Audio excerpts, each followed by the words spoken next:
Praise lord. దేవాతి దేవునికి వందనాలు. ప్రభు నామమున మీ అందరికీ నా ప్రత్యేకమైన వందనాలు, శుభాలు తెలియచేస్తున్నాను. ఈ దినము కొరకు ఏర్పాటు చేయబడిన దేవుని వాగ్దానము ద్వితీయోపదేశ కాండము 7వ అధ్యాయము 14వ వచనము. సమస్త జనముల కంటే ఎక్కువగా నీవు ఆశీర్వదించబడుదువు. దేవుని నామానికి మహిమ కలుగునుగాక. ఈ ఉదయకాల సమయంలో సర్వ సృష్టికర్త అయిన నీ తండ్రి గొప్ప వాగ్దానాన్ని నీకు అందిస్తూ ఉన్నారు. హల్లెలూయా.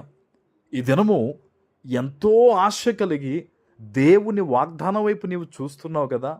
నా తండ్రి నన్ను ఎలా ఆశీర్వదించబోతున్నాడు, ఏ వాగ్దానాన్ని ఈరోజు నాకు ఇవ్వబోతున్నాడు, నేను ఆ వాగ్దానం కొరకు ఎదురు చూస్తూ ఉండగా ప్రభు నన్ను ఆశీర్వదిస్తాడన్న ఒక నమ్మకంతో నువ్వు ఎదురు చూస్తున్నావు కదా. ఇదిగో నీ తండ్రి నేను ఆశీర్వదిస్తూ ఉన్నారు.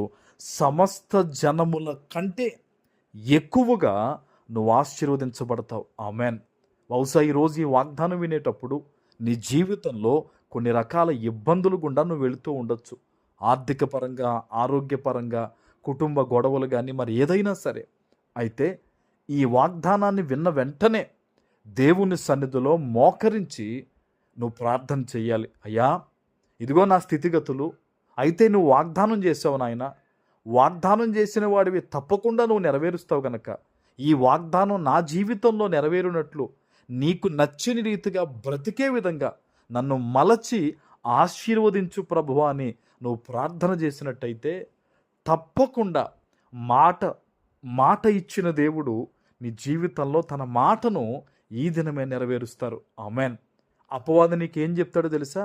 ఆ వాగ్దానం నీకు కాదు. చాలామంది వాగ్దానం వింటారు. ఎన్నోసార్లు నువ్వు ఈ వాగ్దానం వినుంటావు, చదువు ఉంటావు కదా, నీకు సంబంధం లేదులే, నువ్వు కాదులే అంటాడు. కానీ అలా ఏమాత్రం కూడా కాదు. ఈ వాగ్దానము నమ్మకంతో, విశ్వాసంతో వింటున్న నీ కొరకే. బైబిల్లో ఉన్న వేల వాగ్దానాలు ఎవరి కొరకండి? తన బిడ్డల కొరకే. ఎవరు తన బిడ్డలు అవుతారు? ఎవరైతే వాక్య ప్రకారం బ్రతుకుతారో, ఎవరైతే తమ జీవితంలో పాపాన్ని అసహ్యించుకుంటారో వారు దేవుని బిడ్డలవుతారు. ఆమెన్. ఈరోజు నీవు దేవుని బిడ్డగా బ్రతుకుతూ ఉన్నావా?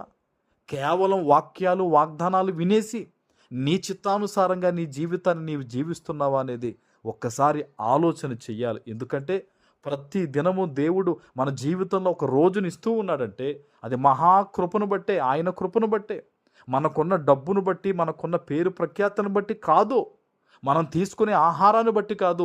ఈరోజు ఎంతోమంది గతించిపోయారు, కానీ నీవు దేవుని వాగ్దానాన్ని వింటున్నావంటే అది దేవుని యొక్క మహాప్రణాళికే. ఆమెన్.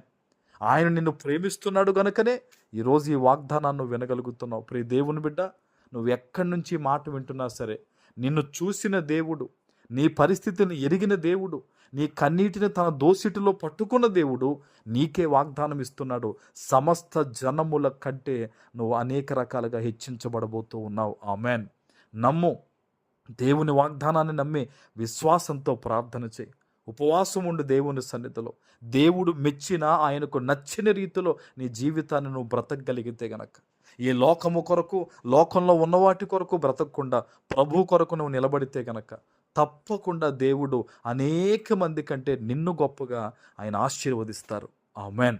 ప్రార్థన చేసుకుందాం. పరిశుద్ధుడా, ప్రేమ కలిగిన తండ్రి, మీకు వందనాలు.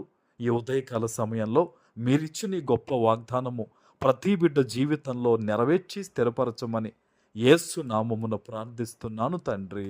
ఆమెన్.